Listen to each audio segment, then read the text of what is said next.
안녕하세요. 취분남입니다. 2월 26일 해외 축구 분석 시작하겠습니다. 분데스리가 도르트문트 대 호펜하임.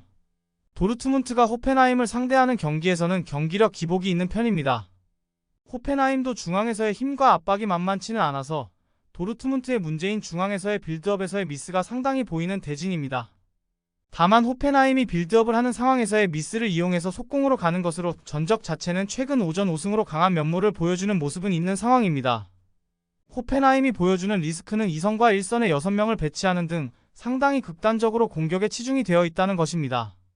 이 때문에 압박이 풀린 상황이나 본인들이 패스를 하는 상황에서 실수가 나오는 상태에서는 극도로 수비가 불안해지는 상태입니다. 최근 득점력을 공격수들이 골로 잘 연결하고 있는 상황이 아니라는 점도 호펜하임 입장에서는 아쉬운 대목일 것입니다. 경기는 도르트문트가 이기기는 할 것입니다. 물론 상대의 강한 중원의 도르트문트도 상당히 고전하는 양상이 없지는 않아서 핸디나 언어버는 쉽게 추천하기가 어렵습니다.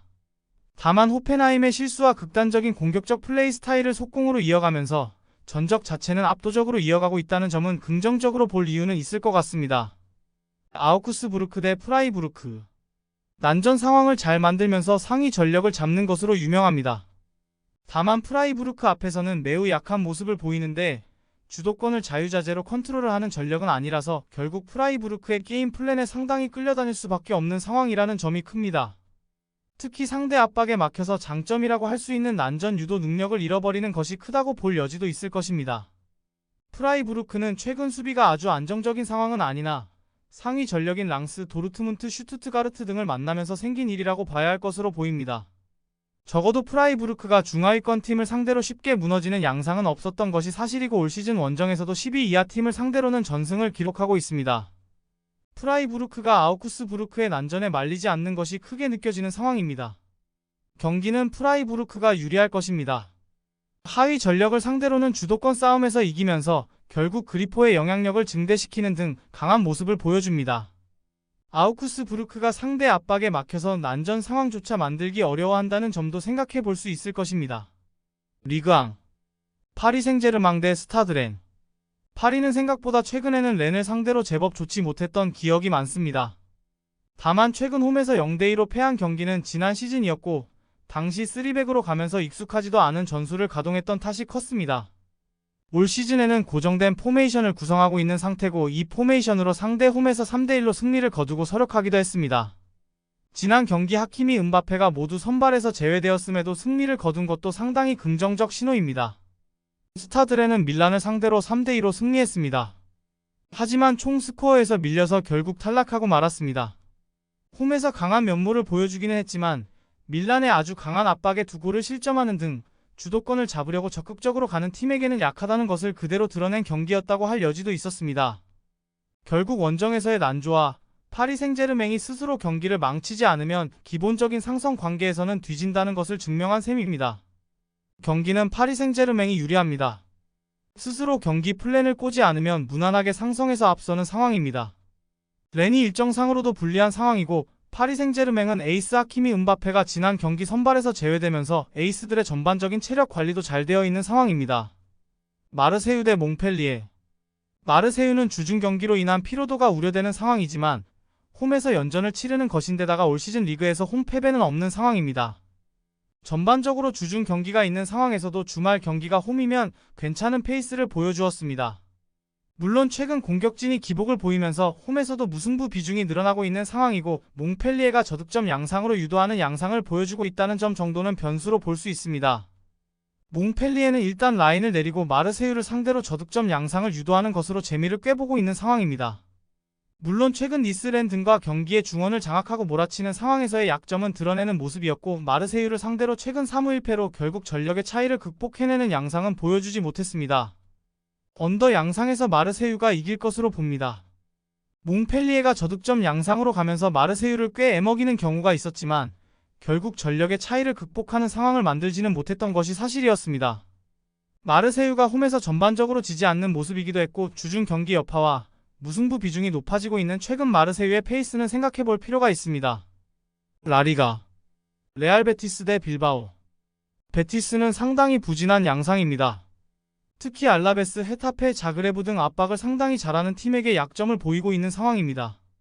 문제는 빌바오가 홈보다 화력이 원정에서는 따라주지 못한다고 하지만 결국 압박이 상당히 강하다는 점은 동일하기 때문인데, 베티스가 철저하게 지공 성향이라서 빌바오와의 경기에서 기동력은 늘 문제가 되는 편입니다. 한 골을 허용하게 되면 베티스의 전진이 상당히 더디게 이어질 수 있습니다. 빌바오는 체력과 압박, 기동력이 중요합니다. 결국 홈에서 압도적인 화력을 쏟아붓는 특징이 여기서 온다고 할 수 있을 것입니다. 아무래도 원정에서는 체력적으로 부담이 있기는 하기 때문인데, 공을 빼앗긴 상황에서의 압박이 아주 좋다는 점은 원정에서 유효한 상황이고, 올 시즌 베티스가 압박 상황에서도 기복이 없지는 않은 모습입니다. 빌바오가 한 골을 빠르게 넣는 상황이라면 경기를 유효하게 가져갈 수 있을 것입니다. 언더가 1순위고 빌바오의 승리와 무승부에 분산해서 투자를 하는 것도 추천할 수 있습니다. 일단 빌바오의 압박이 베티스에게 큰 부담이 될 것으로 보이는 상황이며, 물론 빌바오도 원정보다는 홈에서 더 화력이 좋아지는 면모가 있어서 한 골을 넣고 상대의 지공을 저지하는 식으로 운영하게 될 가능성이 높습니다. 레알 마드리드 대 세비야. 레알은 세비야가 꽤 부담스러운 상황입니다. 벨링엄은 적어도 이 경기까지는 결장할 예정이고, 최근 라요와 라이프치히에게 압박에 상당히 고전하는 양상이 짙었기 때문입니다. 미드필더 싸움에서는 압승한다고 하지만 나초 추아메니로 이뤄진 센터백들이 공중볼에서는 상당히 약점을 보이고 있습니다. 세비야의 역습 상황과 엔네시리에게 상당히 부담을 느낄 수 있는 상황이라고 봅니다. 세비야는 라요를 상대로 2대1로 이긴 경기처럼 할 수 있을 것입니다. 당시에 라요를 상대로 5백을 가동하면서 상대 전방 지향적인 움직임을 제어하려고 한 모습이었습니다. 엔네시리가 2골을 넣어서 승리를 했으니 압박 시퀀스를 짜는데 능한 감독의 플랜이 도움을 준 것으로 볼 수 있을 것입니다. 공격은 어느 정도 포기를 해야 하는 상황이지만 레알과의 중앙 싸움에서는 밀릴 가능성이 높으니 세비야의 플랜이 아주 합리적이라고 볼 수 있습니다. 레알 마드리드의 승리는 리스크가 있을 것입니다. 압박의 미드필더진이 어느 정도 고전을 하는 양상이 있고, 수비 조합에서도 크로스 헤더에 상당히 난조를 겪을 가능성이 높은 조합이라고 할 수 있을 것입니다. 언더 양상의 무승부를 기대해도 좋을 것이고, 레알 마드리드의 승리를 본다면 크게 이길 수 있는 상황이라고 보지는 않는 것이 좋습니다. 세리에어. 레체 대 인터밀란. 레체의 압박 위주 전술과 적극적인 슈팅은 확실히 매력이 있습니다. 하지만 중앙에서의 유려한 패스워크가 되는 양상의 강호에게는 무력한 것이 사실입니다. 공간을 많이 내주는 상황에서는 간단한 원투 패스로도 수비가 제법 쉽게 돌파를 당하는 양상이었는데, 이미 토리노를 상대로도 해당 약점이 공략을 당하는 모습이었고, 빌드업의 핵심인 크리스토비치의 폼 저하와 슈팅의 적극성이 난사로 이어지면서 정확도는 제법 떨어질 수 있습니다. 인테르가 다음 일정이 아탈란타전이고 챔스 주중 경기까지 있었다는 점을 생각해야 할 것입니다. 리그 1위 사수도 여유가 있는 상태이고, 로테이션을 인자기 감독이 생각할 이유는 충분할 것으로 봅니다. 물론 인테르가 아틀레티코를 상대로도 압도적인 기세를 보여준 시스템의 안정감은 여전히 신뢰를 해볼 수 있을 것입니다. 튀랑의 부상이 그나마 변수라고 볼 수 있지만, 지난 경기 드디어 아르나우토비치의 골이 터져주었습니다. 경기는 인테르가 로테이션을 돌리는 상황일 수 있고, 튀랑의 부상을 생각하면 오버를 예상하기는 어려울 수 있습니다. 다만 아틀레티코를 상대로도 압도적인 면모를 보인 시스템의 안정성은 여전히 신뢰를 할 수 있는 상태이며, 기본적으로 중원에서 공을 굴릴 줄 아는 팀이라서 레체의 약점을 찌를 수 있는 역량은 충분합니다. AC 밀란 대 아탈란타. 밀란은 아탈란타를 만나는 것은 상당히 부담입니다. 최근 2연패를 당하고 있기도 하고, 밀란이 중앙에서의 간격 유지에는 기복이 있는 편이라서 아탈란타의 중앙에서의 침투나 미드필더의 창조성에 상당히 많은 출혈을 겪어야 했던 것이 사실이기도 했습니다. 물론 여전히 지루의 롱볼이나 양 측면의 전진이라는 공격적인 옵션이 강력하기는 하지만, 난전 상황에서는 변수가 많은 것이 사실입니다. 아탈란타는 기세와 일정상으로 유럽 대항전에서 조 1위를 차지한 덕을 톡톡히 보고 있는 상황입니다.